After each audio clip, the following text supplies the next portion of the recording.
This is NTV.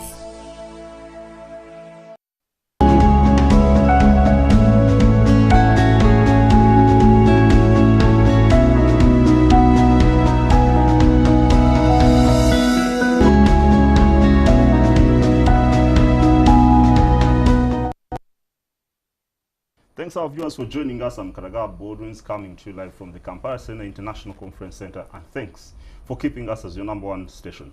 We are going to deal with the technical policy-related issue in the agricultural sector, the seed policy.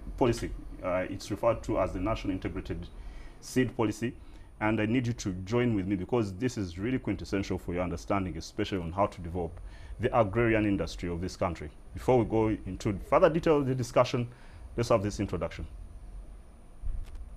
It is asserted by the Ministry of Agriculture that currently 68% of Uganda's farming households are engaged in subsistence rain-fed agriculture that relies largely on home-saved seed of low quality, which results in low productivity and production. Farmers' reliance on home-saved seed is caused by insufficient availability of affordable high-quality seed and lack of trust in the certified seed available in the market. Certified seed contributes only about 15% of seed requirement.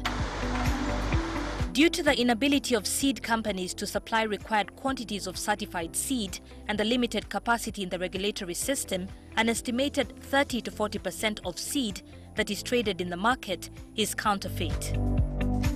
On the supply side, there is also inadequate infrastructure for seed production, multiplication, conditioning, storage, marketing and distribution, including appropriate means of transportation. Moreover, the seed production system currently depends on low input, characterized by low use of fertilizer, rain-fed production, and use of rudimentary hand tools, which cannot lead to efficient production of large volumes of quality seed. Due to limited use of improved seed, the current farm-level crop yields are far below potential. For instance, yields of beans, a major food crop, ranges between 300 to 500 kilograms per acre per season, compared to a potential of up to 900 kilograms per acre per season. Maize yields are below 2,000 kilograms per hectare, compared to 7,000 kilograms per hectare per season for hybrid maize. Rice is currently on average at a yield level of less than 1,000 kilograms per hectare, compared to an expected potential of 3,000 to 4,000 kilograms per hectare per season. Of recent, a national seed policy has been propounded by the Uganda government with the envisionment to engender a competitive, profitable and sustainable sub-seed sector where farmers and all seed users have access to affordable quality seed. On this note, NTV, in conjunction with the Ministry of Agriculture, Animal Industry and Fisheries, brings you a comprehensive discussion on the relevance, the viability, implementability and enforceability of this national seed policy to especially the Ugandan Crop Farming Society. You're welcome. And indeed, I'm Karaga Baldwins, and already on our social media platforms on Twitter and Facebook, you are already there. We've posted the question and asked you that, do you think this policy propulsion is really relevant? And Samantha Cowton Nansubuga on Facebook, she says that for Christ's sake, where is Operation Wealth Creation Project? I guess my panelists are hearing these particular responses. The day Ame took over NADS, that was the day we last had anything good coming from NADS. Then Gimo Samuel says it's a good idea because most of our population depends on agriculture, but my question is how best can the policy be effective? And just let me get two quotes from Twitter. I have Switcher saying that unfortunately the majority of people on this app are 35 years and beyond. They're talking about the Twitter app. And lastly, Qatar Bara Albert, she says, you're right, my brother, youth who are contemporary challenge in Uganda are not involved in decision making. But your opinion matters. Please keep on sharing. Somebody's listening. And join me into the live studio discussion with experts in this particular field. I have on my extreme left Paul Mwambu, Commissioner of Crop Inspection and Certification, Minister of Industry, Animal and Fish, Agriculture, Industry and It's question and fisheries. All right, Paul, you're welcome. Thank you. And good evening, our viewers. Right. And Bazaale Joseph, Assistant Commissioner of Crop Inspection and Certification, Ministry of Agriculture, Animal Industry and Fisheries. You're welcome. Good evening, viewers. Yes. So, Paul, with the reflection on the comments already going on in the social media platforms, for centuries really we've been having seed as just an organism that is available for the continuity of agricultural activity in this world and in this country. What engendered you to start off this particular journey of getting this policy on board? Thank you very much, Baldwins. Now, the development of this seed policy comes on the background that agriculture is the mainstay of this economy. And we all are aware that 46% of the export earnings of this country come from agriculture. We all know that the majority of the raw materials for our industries comes from agriculture. It is also without doubt that agriculture employs over 65% of our population. And yet, this agriculture to transform from subsistence to commercial means that the single most important primary input is seed. And for us to ensure that this seed is of high quality, it is why we have developed this very comprehensive policy to ensure that the farmers can have access to high quality seed at affordable prices, so that we're able to transform our economy. So you're disregarding the inherent seed culture as to be of low quality. Is that the implication of that insinuation? Well, yes and no, because we have basically the formal seed sector and the informal seed sector. The informal mainly relates to what we, our parents and great parents were doing, you know, using home-saved seed. But we know the limitations. The genetic potential in that kind of seed may not be the best. If we are to address the issue of productivity, increasing production per unit area, we need seeds that are loaded with high genetic potential. Okay. And that can help us to address the issue of increasing productivity. Indeed, I'm going to follow up on that question Yeah, sure, in much thanks. more deeper interrogation. Joseph, so how was this policy developed? I can see the objective set is that you intend to strengthen research and development for the seed sector, strengthen capacity of the key players, strengthen the seed quality control system. How was this process, rather, how was this particular policy brought on board to the point that you are actually launching it, I guess, next week? Thank you very much. This policy went through a consultative process, quite comprehensive, as is of other policies that are generated by government. We went through processes initially at the level of the technical departments of the Ministry of Agriculture, Animal Industry and Fisheries. Then from there we had to get out to the stakeholders, because this policy is not only for the ministry, it's for everybody in the agricultural subsector. So we went out to all various categories of stakeholders. We went for regional meetings and regional engagements, where we had all those who are part of the seed value chain, the producers, the seed companies, the researchers, the academia, civil society, NGOs, government partners, local governments, and the farmers themselves, because we had to make sure that whatever is part of this policy is what is agreed on by all stakeholders in the industry. For how long? This policy has taken quite some time. We started the process way back around 2009, and has gone on for about 8-9 years, because you know, consultations, you have to do a backward and forward linkage. Consultations take quite some time. Then you have to come back and internalize the processes. And of course, once we get the views of the stakeholders, we now had to move this process to the top policy management of the ministry, where all policies are considered and approved. And once the ministry approves the policy, then the next step is for you to move to cabinet for their consideration. But has its own requirements. Before you get to cabinet, there must be the fundamental question: do you have the required resources to be able to implement this policy comprehensively. And in terms of policy formulation, this is ascertained through establishing a certificate of financial implication from Minister of Finance. So that's how far the So you're ready to go, yeah. and it's getting launched in the next week. Yeah, it's being launched next week. We are now ready. We expect to have this policy launched on the 19th of March, which will be a Tuesday next week. Yeah. And just Paul, the farmers are the actual most critical, the critical stakeholders in this whole arrangement. And a seed subsector analysis done by your very Ministry of Agriculture, Animal Industry and Fisheries, pretty intricate whenever I try to mention it. Yes. It states that the formal system contributes 10 to 15% of the estimated national certified seed requirements. There are over 35 registered seed companies producing an estimated 8 million tons of seed. But with ordinary observation, I think just for me, an ordinary perspective on my part, this policy seems to be engineered to benefit commercial seed companies. And that is the sentiment that is out there.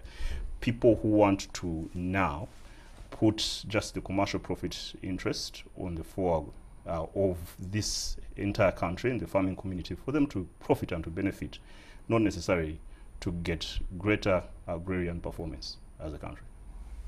Well, not exactly, because this policy is an instrument that comprehensively is trying to address the issue of how do farmers access seed of high quality at affordable rates and at the right time.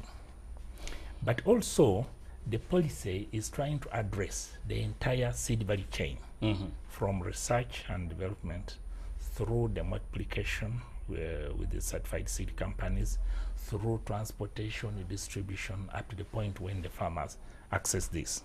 So in a way, it also addresses actually the needs of the researchers. It will address the needs of the private sector players. So it is multi-stakeholder in approach, whereby the whole value chain, how it's going to be able to deliver to our end user, the farmer. But also, the policy is addressing those issues of complementarity between the formal seed sector and another type of seed class we call quality declared seed. How do these phase into each other, and how do we ensure total quality at each stage so that the farmers are not ripped off? But it also, the policy provides for review of existing legal frameworks. For example, it identifies gaps in some of the penalties which are still seen to be non-deterrent, and recommending for more deterrent penalties for the offenses created under the Act. So I would say it addresses the whole value chain, not only the private sector players, like you had insinuated, but it also addresses the needs of the farmers. So you feel you are insinuating that the farmers are satisfied with this particular policy? Do you have an evidence reference for this? Because there might be a backlash out there that this is an orchestrated maneuver by people who have money, and usually the sponsorship of these kind of policies is because there are people pushing for a profit motive, and then they have to push this particular product in the throats of the end users, who are the farmers. Now, I'll give you the highest confidence, as indicated especially by the involvement of the farmers. Yes. Can you just as indicated by Joseph, yes. We had consultative meetings in the western, no, there were three actually, in the western part of this country, in Mbarara. One was anchored in Mbale, and then we had a big validation meeting in Kampala. Now, in all these meetings, we have various stakeholders, because we do stakeholder mapping to see who are the critical players. It's not only farmers, they could be the traders, they are researchers, the academia, people in government, civil society organizations. All these in these meetings were adequately consulted, they participated, their views were heard, and we kept on having the input going to this policy. I feel satisfied that their interests are well represented. Okay. Yes. All right. So Just supplement. Yes, just 1 minute. 1 minute exclusive. Yeah, it's okay. Just supplement Yes, about 1 minute. about the levels of consultation. You know, it is also a directive of Cabinet Secretariat that you don't only look at the technical contents of the document you are dealing in, but there is a new thinking which has come in government, and for any policy that is going to be approved by Cabinet, there must be options around it, and that is what we call a regulatory impact assessment. We do what we call a regulatory impact assessment to look at options, whether without the policy the industry cannot move, or do we really need a policy? So away from even looking at the consultation in terms of technical content, we also undertook a regulatory impact assessment and came out with a report which was part of this policy. And the two documents had to be moved to Minister of Finance. And Minister of Finance does not only consider the technical content of the policy, but the regulatory impact assessment, because it gives you options. And in this case of this policy, it was found wanting that we actually need to have that policy put in place by government.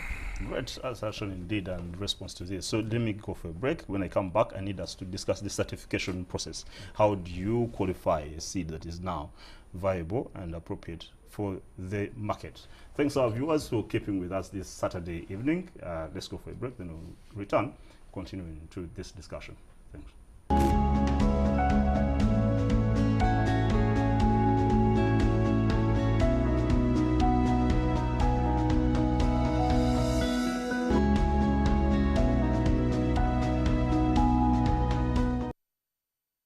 And thanks for keeping with us. I'm Karagawa Bodwins, and we're discussing the national strategic, or rather integrated strategic seed policy that has been concluded and is about to be launched. And we're discussing it here at your #1 station, trying to make sure that you be able to relate with it and understand how this particular sector of agriculture is being developed. And on that same question about the relevance of this policy, let me just get one respondent. George Cosman says, there is need to strengthen the regulatory mechanisms within the seed sector by the National Seed Certification Services through adequate staffing. Otherwise, we have what we have in the market is grain. Okay, it sounds like you work in the Ministry of Agriculture. Paul, so this is Joseph. I need to ask this. Certification. How do you arrive at getting a certification point where you have been able to conclude that this is a qualitative seed and it is valid to actually be qualified as suitable for the market? Yeah, seed certification is a science. It is really a series of events or processes that are undertaken to guarantee the quality of seed. That is the final product on the shelf. And the quality can be defined in terms of genetics, which is the inherent character of the seed, and also the quality, the physical quality, the cleanliness. The seed is able to germinate and give a farmer what he wants. So certification is an entire process, and it starts right from research, because we work together with the researchers as they are trying to develop a technology of variety. So we work along the seed value chain, as we said. So certification starts from technology development, breeding, plant breeding, and variety development. Then once a variety is approved, then to go through the production process in the field. And the process also follows the crop in the field through field inspections. And finally, the seed also comes now to the lab.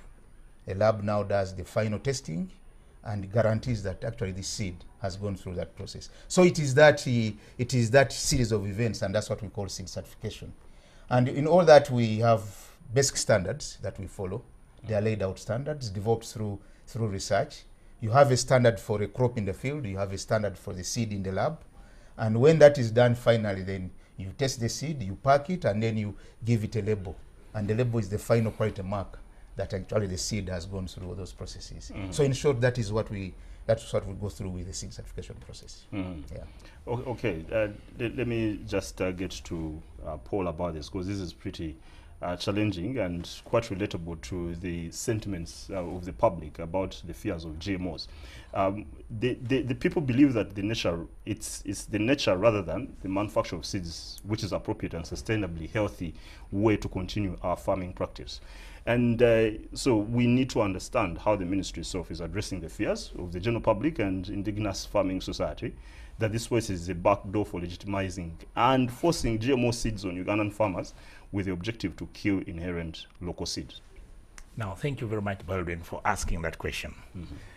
Because we have to be very categorical here that this policy does not in any way address issues of GMOs. And GMOs are specifically handled because of their unique challenges and nature. These are handled under the biotechnology and the biosafety policy, and most recently under the Genetic Engineering Act, which was passed by Parliament, I think a couple of months ago. So we should really rest assured that this policy does not handle any aspect of these GMOs. Those are handled under those instruments I've mentioned. Yeah. Okay. So what happens if the seed itself is certified through your own process and it's a GMO, and then it's going to be commercialized, and yet you're saying that the regulation is not necessarily in line with your certification work or this seed policy? So do you first find that it fulfills the regulations of the biotechnology policy that is out there before you approve it or certify it? Yeah, absolutely. Because of, we know there could be, I mean, there are issues certainly about GMOs and sentiments. But to comprehensively address those, these are catered for under the biotechnology and biosafety policy and the Genetic Engineering Act. So those specifics are handled therein. So is the certification considerate of the regulations under those particular acts? Yes, yes. Okay, yeah. So the seed, that particular seed product should be able to have fulfilled the requirements of those particular products. Correct. Okay. Joseph, how exactly do you operationalize and implement and enforce this policy? Because if you have no force of yourself, I don't know whether you have a police force, and because one, you have a multiplicity of institutions, rather agencies under this particular whole framework. You have the National Seed Certification Services, which you are running. You have the National Seed Board. You have the National Agricultural Research System. You have the Directorate of Agriculture Extension Services. All these particular agencies, are they supportive in enforcement, in implementation? How exactly is this workable? You know, as is contained in the policy document, we have the implementation of this policy will be done across board. All stakeholders are part of the implementation process. Of course, the Minister of Agriculture and Industry and Fisheries will take lead, but we have a cross-section of institutions, ministries, departments, and agencies who have a stake in the development of the industry that will have to play complementary roles. So even within the policy, we have developed an institutional mechanism. We have identified who are going to be the key players. There are many. So we shall work with, even within the ministry, we shall work with the departments of the ministry, the agencies. You've just mentioned the Directorate of Agriculture Extension. This is a very key and important institution in implementing this policy. Because this policy will have to be implemented on the ground. We are going to work with the farmers. The farmers must understand this policy in the first instance, and the tools and the contents of this policy. So that can only extend to the farmers through the extension delivery system. You know, Joseph, you're a technocrat, yes. And for us, of course, we look at the prism of government, yes. which is majorly political. There's so many particular advancements of these clean policies that have been advanced, rather have been put for, and the implementation is always literally nil, okay? So you have this certification of the seed. Somebody goes adulterates it, or perhaps even gets the fake seeds, mixes them with the ones you certified, takes them to the farmers adapt them, and there's no way you're going to find out this because of the weakness of government. So somebody would wish to understand the real ability for you to go and be able to inspect all these fields of farming, and not only big crop farming, agents, but you know, everyone in the span of the country, including small-scale farmers. So there is a doubt about you people being able to actually implement this policy in as much as it's exciting. And that is exactly why we are calling upon. That's why we are saying with this policy in place, we need many instruments that should be able to operationalize it. And you have identified one of them, of course, the issue of counterfeit or fake seed, which is even beyond our limits. But the truth is that even within structures of government, like currently now at the ministry, in the wisdom of government, we have established an agricultural police, which is going to help us in the enforcement. Because certification and quality control are controlled at various levels. You can have a good seed, you've inspected it, you have approved it, the company has packed it, but in the process of getting to the farmer, they have mixed it up with the the variety is mixed up. True, that can easily happen, and it has been happening in many instances. So that's why we are saying, even you're saying you have an agricultural police? Yes, we have. It's stationed. How does it operate? It is stationed at the headquarters.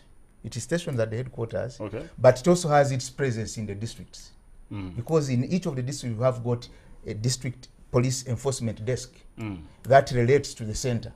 So, like for instance, when we go out for post-market surveillance, we move out with this enforcement police, because some of these criminals, once they are apprehended, they must be brought to book. So that is one level of enforcement. Then within the local governments, you know, even the local governments, we have got our colleagues out there, the district production officers, the district agriculture officers, even the sub-county extension staff. Those are all part of this implementation process. So we shall not only implement this policy from the center, it will go down, and all those people along that segment must be part of this implementation process. Well, one particular minute response I need from you, because I've had it from the responses on our social media platforms. So the seeds that are supplied by government itself through NADS, through Operation Creation, wealth creation, are they also processed through your system and certified, or these come through just parallel channels? If they come through parallel channels, that is no, they don't come through parallel channels. The distribution is done on the final certified seed. You know, the production, the supply of seed is done by the companies themselves. But because companies, through a framework contract, they are given their quotas for the seed that has been inspected and certified. So the delivery point now is from the company premises through the operational wealth creation schemes. So they don't have a parallel structure that produces the seed for that category of people. No. So operational wealth creation is an end supply. Is an end supply chain of these of the seed whose process of certification have been undertaken. Okay, they are not going against the certification system. Yes, Paul, the punitive measures, because I've looked through the Plant and Seed Act. Seed and Plant Act. Seed and Plant Act. Yes.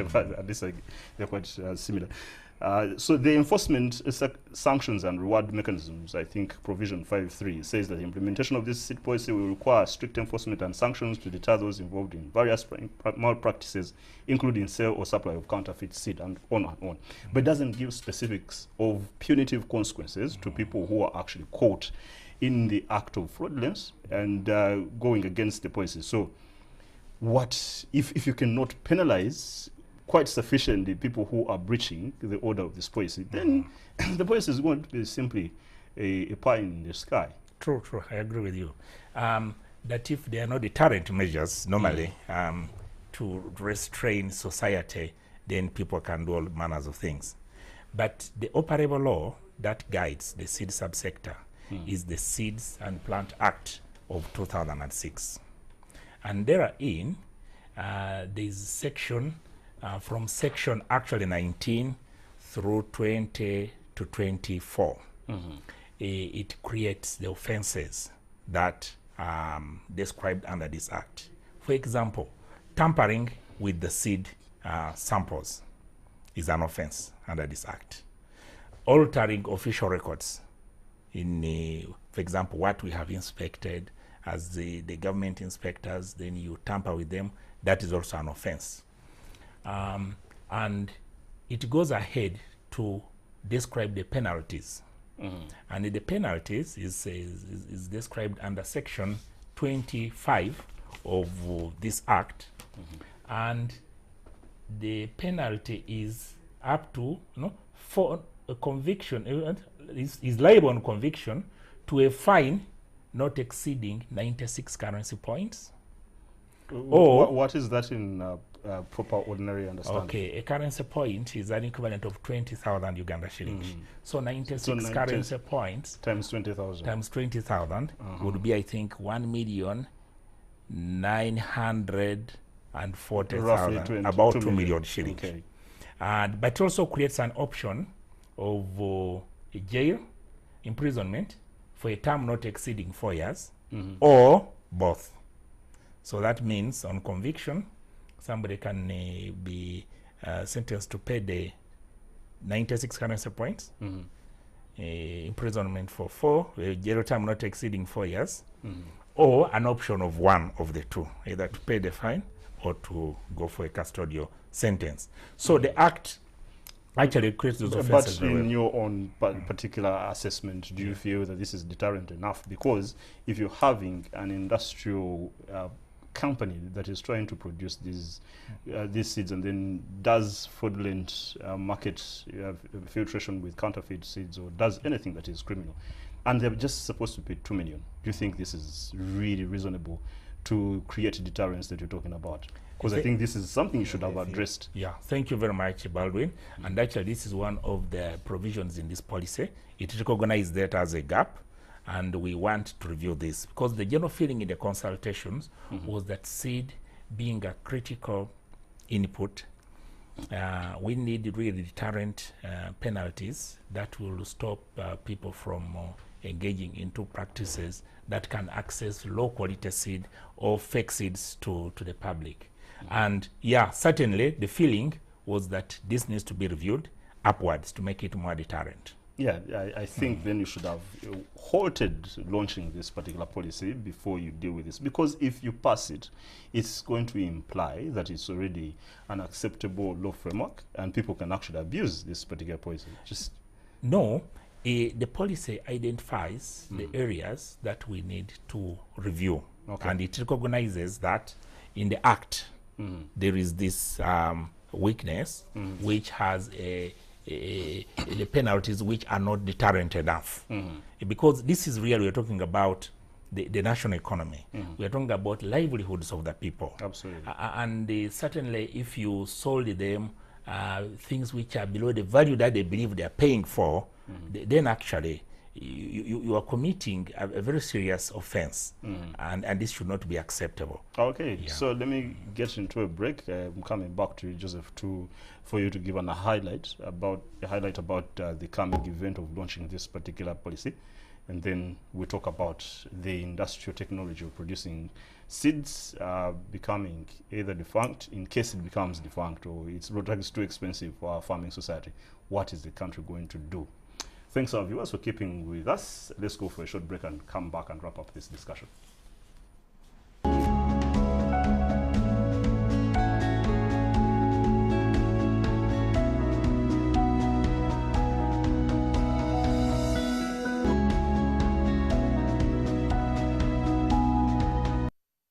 Thanks our viewers for keeping with us. I'm Karagawa Bodwins, and we're discussing the National Integrated Seed Sector Policy that has been processed and is going to be launched next week. And on that question, we put on our social media platforms asking you about your own opinion. What should government do to protect our local seed and our farmers from fake seeds, of course, and all counterfeit products that come to them? And just two comments from Facebook. Ezra Rigambaje says that promote and maintain local seeds, teach farmers new methods and advanced methods of farming. Local seeds are performing well and are resistant to pests. So there is a need to impact farmers with modern ways of improving yields rather than adopting seeds that are poorly performing. And I guess my panelists are listening. Okay, then have Wilson. He says that if they can supply it, how do they protect farmers? Okay, not pretty understood clearly. All right, so Joseph, on the 19th March, of course, in reflection to those comments, do not ignore them. That is next week. You are launching at Protea Hotel this policy. And yeah, that sounds very elitist. Somebody thinking, okay, why are you launching? Why do you have to go through the rigors and the cost of launching such a matter or such a tool, a policy tool? Yes, thank you very much. It's yes, we indeed on the 19th of March, which is Tuesday next week, we are doing the final launch of this policy, and we want to create awareness. Just exactly what we've been discussing. We want everybody to understand what is the content of this policy, what is the benefit of this policy, what does it mean to the small smallholder farmer, to the commercial farmer, to the exporter, to all those who are part of the value chain. So the launch in one is to create awareness about the contents of the policy. Two, we also intend to use that opportunity to get feedback, because as I told you, we had as we were doing this policy, we had regional representation who finally converged and came out with the final document. But now we are calling for a broader spectrum beyond what we went through. So that in that launch, we want to make it clear to the public on what direction we are going to take, on what direction the seed industry needs to take. And remember, as we were saying in the introduction, we want to provide for quality seed and planting materials, not only for our farmers. We are a global village. So we want to also ensure that when all is done and things are done very well, we create a competitive, profitable, and sustainable seed industry. That does not only meet the needs of our farmers here, but we should also, as a country, be able to have a competitive industry that can participate in regional and international markets, to even create an extra penny in terms of export earnings for our country, Uganda. So the launch is going to be a big one, and during that launch, all these issues will be explained out to the invitations that we have extended. Oh, it's an exclusive invite only? No, it's not exclusive, as you will later come to see from the invitation list. No. Yes. You need to make it public. Yes. So is everyone invited? Well, we cannot invite all the 45 million Ugandans in Protea Hotel. Protea Hotel is small. That will be a ceremonial launch. But after that, we want to cascade this policy to the lower levels of the stakeholders. And that's a strategy we are going to discuss during that launch. The policy is not only going to be housed. Of course, Protea Hotel cannot accommodate all the 45 million Ugandans. That's the ceremonial launch. Then from there, we shall be moving out the lower levels of both the farmers, the farming community, the policy makers, the technical, the other relevant departments of government, and all the Ugandans who will be the end users eventually of this policy. Yeah. Good. All right. And Paul, you know, you're generating this kind of confidence about the certification of seeds, of making sure that they're authenticated, that the market is securitized by your own work of trying to validate that this is an appropriate seed.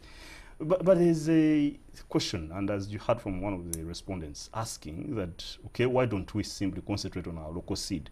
Because our local seed, inherently, you do not need to certify it, and they are still really performing pretty well. Why don't you just give them the necessary support? What happens if actually this particular technology itself collapses? What happens that these particular seeds which are commercially produced that you certify, themselves, those companies collapse? Aren't we going to be left hostage and helpless, literally, in that kind of state? And in the due process, by mechanizing the way you are supervising this area, you are actually killing the potential, the natural inherent potential of seed crop farming in this particular country. Okay, thank you very much, Baldwin. I think you raised two questions. One is you are a proponent of the home saved seed. No, I'm using the opinion. Okay, the opinion. Yeah, I think the contributor is a proponent of home saved seed. Look, they say he's basically saying, look, why do we complicate issues of certifying seed? Why don't we just use the home saved seed? True, home saved seed has done a lot for decades and centuries actually.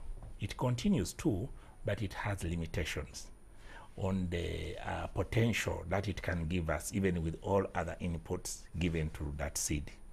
That is why we will recommend this scientifically produced seed through research and development, which has a higher potential. But on the other question that why if systems fail all of a sudden, actually, this is the heart of the policy. That because we recognize that seed is the single most important primary input, that is why there is a deliberate, comprehensive policy to address all those, the whole value chain, from research and development, through multiplication, through transportation, storage, to delivery to the farmer. That actually, if all this is done, that scenario is not possible.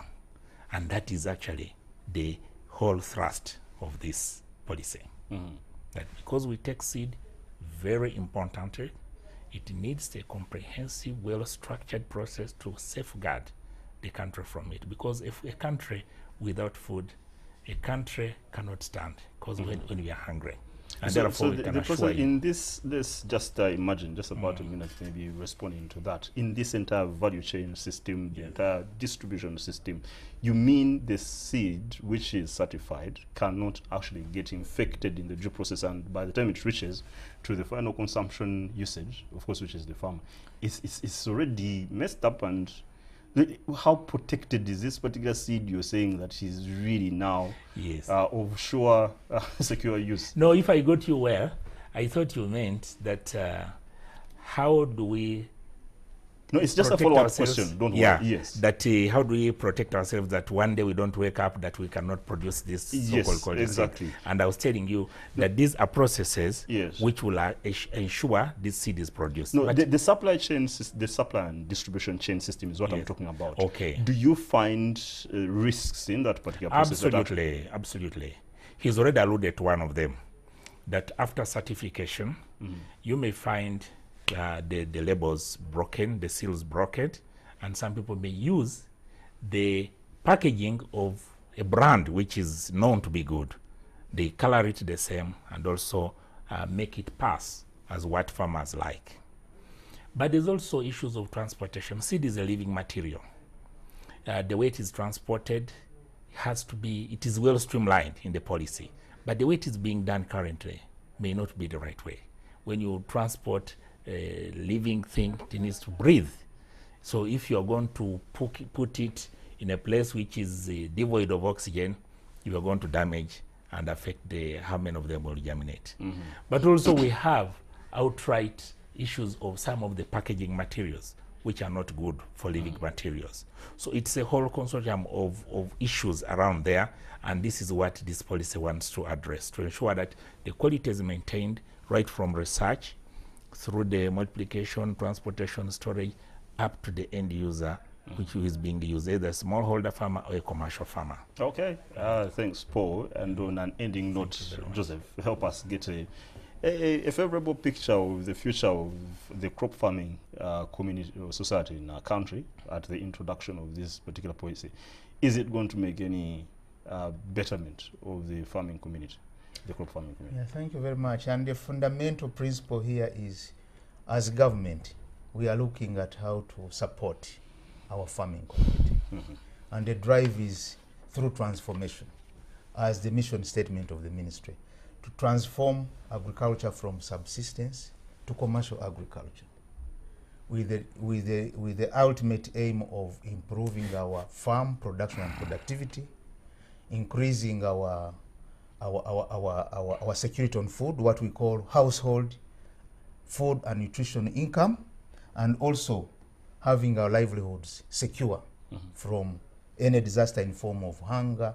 So this policy really is strategically trying to see how it can be part of that process of the transformational drive, because that's the current emphasis of the ministry, to transform from subsistence to commercial agriculture, using inputs that have the necessary genetic potential, that have the good attributes, so that we can be able to secure the livelihoods of our farmers. Wow. Yeah. Okay. Paul Mwambu, Commissioner of Crop Inspection and Certification, Ministry of Agriculture, Animal Industry and Fisheries, and Bazaale Joseph, Assistant Commissioner, Crop Inspection and Certification. You've been splendid. I think you made me get to learn better about this entire process, and we pray that indeed this will be of a positive impact to the development of our agricultural sector. Thank you. We wish you the best. Thank you. And hope to see you soon. Thank you very much. Thanks our viewers for staying with us through the course of this night. We are your #1 station, and we thank you for keeping us that way. Thanks to all our contributors on our social media platforms, and to all our precious partners. Please come here, talk to our general manager, talk to me, talk to our sales team for us to continue these very comprehensive discussions. Thanks to my team in the control room, to our sales team, and to my producer. God bless Mkaraga Board. Great.